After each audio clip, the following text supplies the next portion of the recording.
What were the causes and effects of the French and Indian War? 7 Years' War.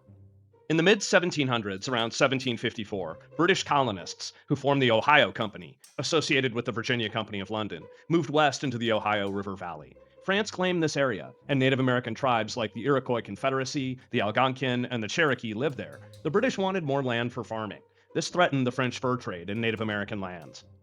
To address tensions and the need for defense, colonial leaders met in Albany, New York in 1754. Benjamin Franklin proposed the Albany Plan of Union to unite the colonies under one government for mutual protection. He even created the famous Join or Die cartoon, showing a snake cut into pieces representing the colonies. Although the plan was not adopted, it was an important step towards colonial unity. Expansion caused tensions to rise. War broke out in 1754 between Britain and France, known as the 7 Years' War or the French and Indian War in North America. One significant battle was the Battle of Fort Necessity in 1754, where a young George Washington surrendered to French forces. His experiences in the war taught him valuable military lessons that influenced his future leadership roles. Another key battle was the Battle of Fort Duquesne in 1758, where British troops finally captured the fort after earlier defeats. This war was not limited to North America. It was part of a larger conflict involving several European powers. Fighting occurred in Europe between Britain, France, Spain, and others, and also in India and the Caribbean, affecting colonies and trade around the world. The war altered European power dynamics, weakening France and strengthening Britain.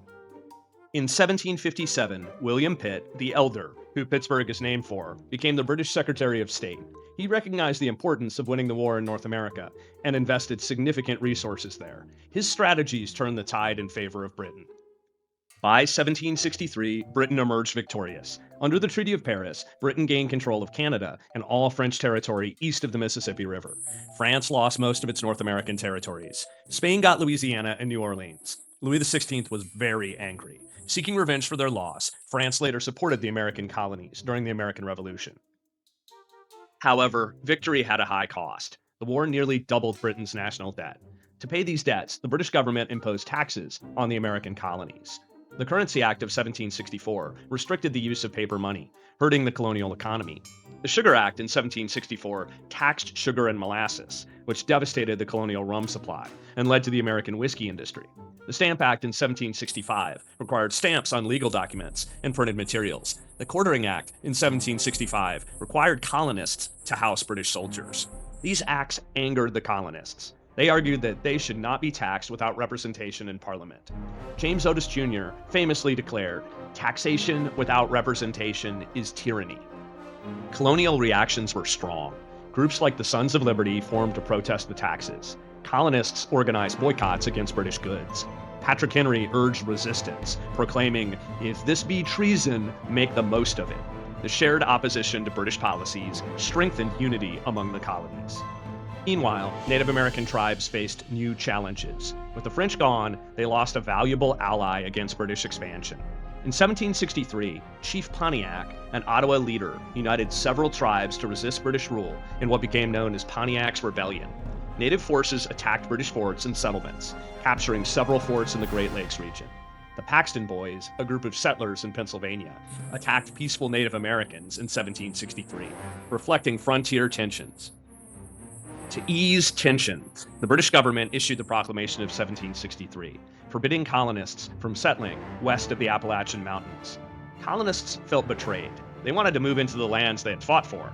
Some defied the order and moved westward anyway. They probably thought, "We shed blood for this land, and now we're denied it?" The war strained the economic relationship between Britain and the colonies. War debt and British policies burdened the colonial economies. The imposition of taxes without representation, the burden of housing soldiers under the Quartering Act, and restrictions on westward expansion fueled resentment. In 1766, after protests, Britain repealed the Stamp Act, but passed the Declaratory Act, asserting its right to legislate for the colonies in all cases whatsoever. This further angered colonists who sought self-government. Enlightenment ideas about liberty and self-rule spread among colonists.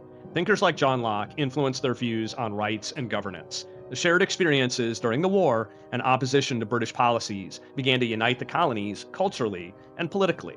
They had fought alongside each other and started to see themselves as distinct from Britain. So, the causes of the French and Indian War included territorial expansion and competition over trade. The effects were far-reaching. It altered colonial relationships, strained economic ties, and set the stage for the American Revolution. What began as a struggle over land in 1754 escalated into a conflict that reshaped the world by 1776. Does this answer your questions about the causes and effects of the French and Indian War? If it doesn't, please ask them and share this to help you and people you know.